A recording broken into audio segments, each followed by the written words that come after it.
a few to-dos and not to-dos from someone, me, who got banned from TikTok at almost 200,000 followers. And specifically, I have this one specific client who she is now around 106,000 followers, and we have grown her show very successfully by adding her podcast repurposed content on her channel. View social media as a tool to generate leads to your full-length podcast. The only things that you really own are your website if you have one, your email list or your newsletter if you have one, and your podcast RSS feed. Those are the only things that you own.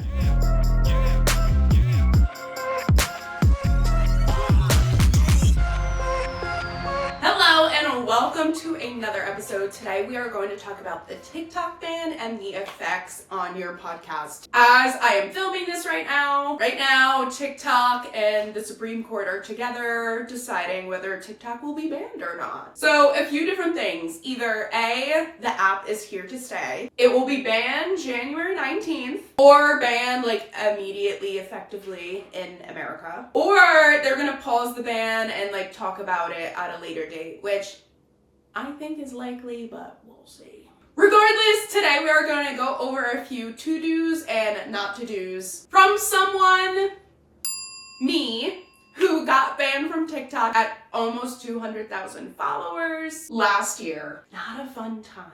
But I'm going to teach you everything that I learned and how you can apply that to your podcast and your repurposed content. Many podcasters have built up their audiences and grown their podcast through TikTok by putting their repurposed content out there, generating leads, and bringing them back to their full-length podcast, which I think is fantastic. That's how I grow my clients. That's how I know many people have grown their shows. And specifically, I have this one specific client who she is now around 106,000 followers, and we have grown her show very successfully by adding her podcast repurposed content on her channel. So, lessons from me from getting banned at almost 200,000 followers is that the whole time you should have been on multiple platforms. By this I mean, yes, TikTok is great, put your content out there. I do it currently, I still think you should continue doing it.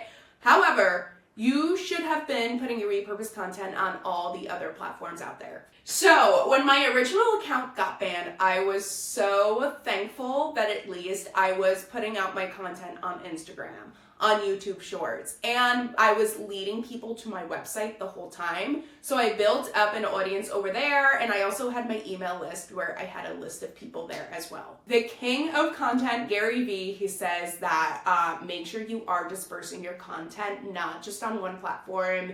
Also known as like, don't put your eggs all in one basket. And I, after getting banned at almost 200,000 followers, I am so happy that I did that because I would have lost everything. So with the TikTok ban potentially happening, I recommend leading your audience to other platforms and specifically your website and your email list. So don't rely on a platform to hold your audience for you because anything could go away at any minute. Like in my case. So number 2, a huge lesson learned after I got banned at almost 200,000 followers is that you do not own your platform accounts. The only things that you really own are your website if you have one, your email list or your newsletter if you have one, and your podcast RSS feed. Those are the only things that you own. This is why with your repurposed content and everything, I highly recommend using it as a lead gen for those things, for your full-length RSS feed, for your website, and for your email list or newsletter. And especially your email list, newsletter, or whatever, because you own that and it allows you to directly retarget your audience. Social accounts can get deleted at any time, and we saw this earlier last year in 2024 when Facebook and Instagram had like that weird glitch that the platforms were down for like a few hours, I think, last year, and people were like freaking out. So this can happen at any time. So I recommend, just with the TikTok ban and just stuff being talked about, and even Facebook came out earlier and they were talking about like their security and their truth factors and everything. Like, make sure you are leading your audience to something more permanent. You just can't rely on it, so make sure that you are generating your leads to somewhere. Number 3, huge lesson learned after getting banned on TikTok at almost 200,000 followers, which I worked so hard for. Anyway, don't make social channels something that they're not. So what do I mean by this? At the end of the day, I have grown many social channels and many podcasts by utilizing social channels. I have done this all organically, and even I keep talking about my own personal account. I have done that 100% organic, no paid ads. One from absolutely nothing from scratch to 5,000 followers in 3 months. And another one from 2,000 followers to 6,000 followers in a matter of 4 weeks. You need to view social media as a lead gen tool. So podcasters, this is what I mean by utilizing TikTok. You should have been utilizing TikTok as a lead gen tool for your full-length podcast. But this is a huge lesson learned that you podcasters should put in perspective when utilizing your repurposed social media content. View social media as a tool to generate leads to your full-length podcast. It is a tool to generate leads to your full-length podcast, your brand, your website, and or business, or just your overall downloads, which you can leverage later down the line for things like sponsorships and things like that. So use TikTok, Instagram, YouTube Shorts, all that good stuff as a top of the funnel tool for your full length podcast. Your social media is not a bottom of the funnel tool. Number 4, lessons learned after getting banned at almost 200,000 followers on TikTok is that with TikTok potentially getting banned, all this attention needs to go somewhere. People will migrate to different platforms. Again, this is if it is getting banned or, whatever happens. This whole time, you shouldn't have had your eggs all in one basket. By this, I mean all your energy into one platform. Yes, does TikTok have a higher algorithm return rate? And should you have been putting more energy into TikTok than other platforms? Yes, because that's where your audience is and that's where you're seeing the return. But once again, you can't put all your eggs in one basket for things like this or things like how I got banned from TikTok. You should have been following something like the 60-20-20 rule. 60% on TikTok, 20% on Instagram, 20% on YouTube Shorts, something like that. Or 25% on TikTok, 25% on Instagram, 25% on YouTube Shorts, 25% on Twitter or X, something like that. So when and if something like a ban happened, or like in my case, getting banned at almost 200,000 followers, that you are prepared and you have all those other platforms with an audience over there, and you led the same avatar to 3 or 4 different places and they can find you there. Okay, I went over a whole bunch of stuff and now I'm just gonna give my personal take on this.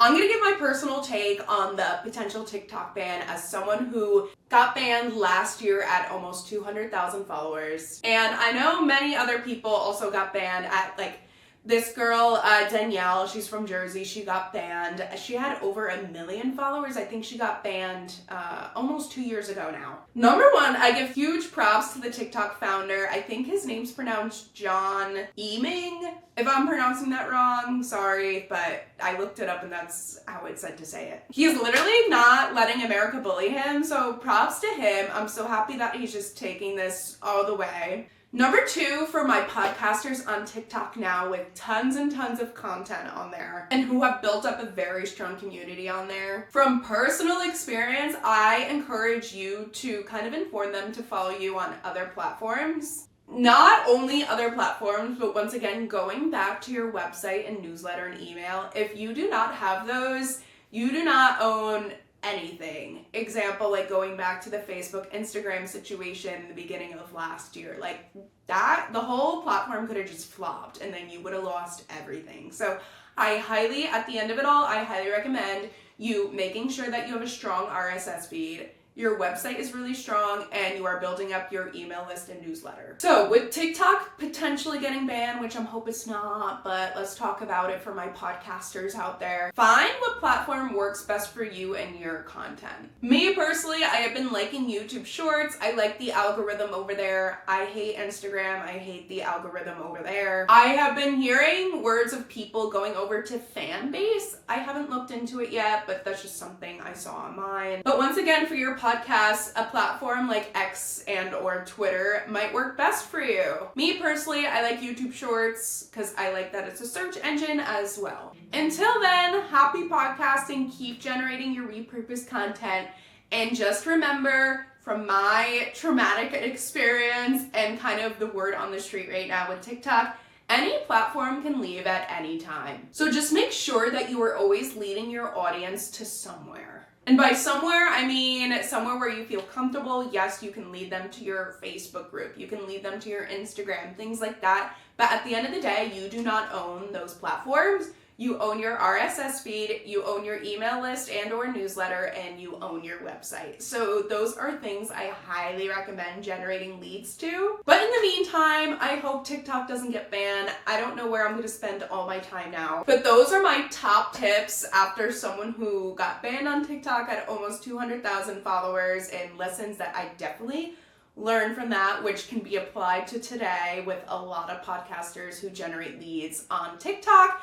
And I highly, highly recommend this book, especially nowadays. It's Day Trading Attention by Gary Vee. He teaches you how to optimize all your social content and generating leads for sales, or you could reword it as generating leads, for your podcast. But I have learned a lot from this, especially after my experience with TikTok and everything, which a lot of people can learn a lot from this now.